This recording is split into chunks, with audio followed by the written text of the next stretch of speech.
'twas the night before Christmas, when all through the house not a creature was stirring, not even a mouse.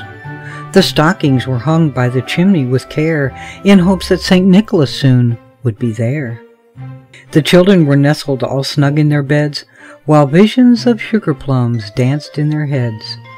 And Mama in her kerchief, and I in my cap, had just settled down for a long winter's nap. When out on the lawn there arose such a clatter, I sprang from my bed to see what was the matter. Away to the window I flew like a flash, tore open the shutters, and threw up the sash. The moon on the breast of the new-fallen snow gave the luster of midday to objects below, when what to my wondering eyes should appear but a miniature sleigh and 8 tiny reindeer. With a little old driver so lively and quick, I knew in a moment it must be St. Nick. More rapid than eagles his coursers they came. He whistled and shouted and called them by name. Now Dasher, now Dancer, now Prancer and Vixen, on Comet, on Cupid, on Donner and Blitzen, to the top of the porch, to the top of the wall, now dash away, dash away, dash away all. As the dry leaves that before the wild hurricane fly, when they meet with an obstacle, mount to the sky, so up to the housetop the coursers they flew, with a sleigh full of toys, and St. Nicholas too. And then in a twinkling I heard on the roof the prancing and pawing of each little hoof. As I drew in my hand and was turning around, down the chimney St. Nicholas came with a bound. He was dressed all in fur from his head to his foot, and his clothes were all tarnished with ashes and soot.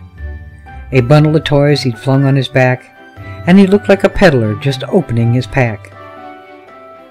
His eyes, how they twinkled! His dimples, how merry!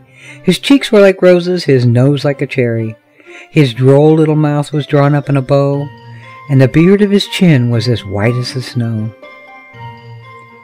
The stump of a pipe he held tight in his teeth, and the smoke, it encircled his head like a wreath.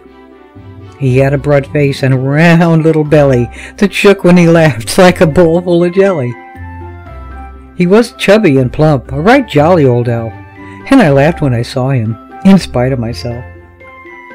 A wink of his eye and a twist of his head soon gave me to know I had nothing to dread.